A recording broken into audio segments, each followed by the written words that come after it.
They thought I was the errand girl. The invisible one. The one who poured their coffee and carried their papers.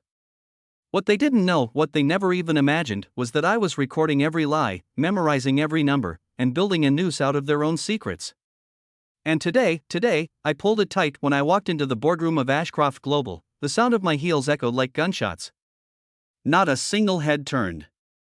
Why would they? To them, I was just Lena Ashcroft, the founder's overlooked daughter. The coffee girl. The party planner. The woman who didn't belong at the table, flat white, no foam, my stepbrother Damien muttered without even glancing at me. That was his routine, dismissing me before I even opened my mouth, but this time, I didn't head toward the kitchen. I slid into a chair at the far end of the table, opened my laptop, and said, calm as steel, I'm not here to take coffee orders. I'm here for the meeting. My stepmother, Elaine, tilted her head, her diamond earrings catching the light. Lena, sweetheart, this is an executive session. Perhaps you misread the invite. No mistake, I replied, projecting a document onto the screen. As majority shareholder, I have every right to be here. The room froze. Damien's smirk cracked. My father, Richard Ashcroft, finally looked at me with something other than boredom. Majority shareholder? That's impossible. I control 51%. Controlled, I corrected. Past tense. 6 months earlier, while Damien was busy bleeding the company dry, I'd been quietly buying shares through a private investment firm. Piece by piece. Brick by brick.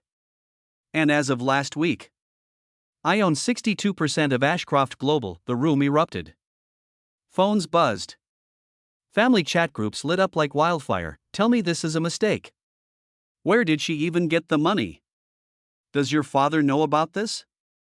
I answered all of them at once, my voice slicing through the noise. No mistake. I built it from the businesses you dismissed as hobbies. And yes, father knows now. Damien shot to his feet, face red. You can't just barge in here and but I can, I cut him off. Section 9.2 of the bylaws, majority shareholders can call an emergency board meeting and enforce immediate leadership changes. Would you like me to read it word for word? Elaine's hand trembled against her water glass. Lena, darling, if this is about us asking you to handle catering, this, I snapped, is about the $300 million Damien buried in shell companies. I projected another file onto the screen. Offshore accounts. Fake ventures. Stock manipulation. All of it. Damien's voice cracked. How did you get those numbers?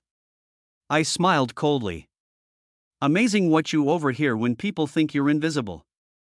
Amazing what you find when they leave their computers unlocked. My father's tone sharpened. Lena, you're making serious accusations. Not accusations, I corrected. Evidence. Evidence the SEC has been reviewing for months. The doors opened. Security entered with federal investigators. The room erupted again. Damien lunged for his laptop. Too late. Remote access disabled, I told him. You're locked out. He sputtered. I'm the co-CEO. Not for long, I said, dropping another document on the table. Effective immediately, the board will vote on new leadership. And judging by the investigators standing behind me, your next title will be defendant. Elaine's voice cracked. You don't understand these business matters. Harvard MBA. Summa cum laude, I fired back. And a master's in forensic accounting. But you wouldn't know that, you never read my resume. Too busy asking me to plan holiday parties. Phones buzzed again, breaking news alerts, Ashcroft Global under federal investigation. Emergency leadership change imminent. The room went dead quiet. One by one, the walls closed in. Documents boxed up. Devices seized. Reporters gathering in the lobby. Investors calling for answers, and then came the final blow. For years, I had worked in the shadows under another name. Building an empire, rescuing failing companies, becoming a legend in financial circles. A name Damien himself had quoted in his own speeches. Lena Ashcroft, I said softly, is just the name you used to dismiss me. But the world knows me as Aria Vaughn, the youngest woman to build a billion-dollar investment empire. Gasps exploded around the table. My stepmother's voice shook. You're Aria Vaughn? I nodded. The one who turned around Preston Global. The one who crushed TechCore's collapse. The one you never bothered to Google while handing me coffee orders.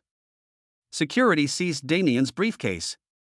Investigators pulled out hidden files exactly where I said they'd be. He slumped into his chair, defeated. The board chair cleared his throat. Ms. Vaughn, the board unanimously approves your appointment as CEO. My father's eyes burned with disbelief. My family's dynasty, stolen by the daughter they never believed in. They thought they were burying me under errands, under coffee runs, under humiliation.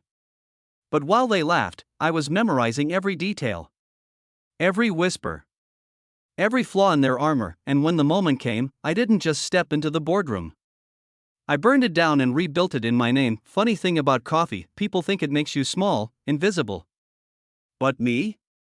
I learned the strongest empires are built one cup at a time. So tell me, if they underestimated me this badly, who's underestimating you?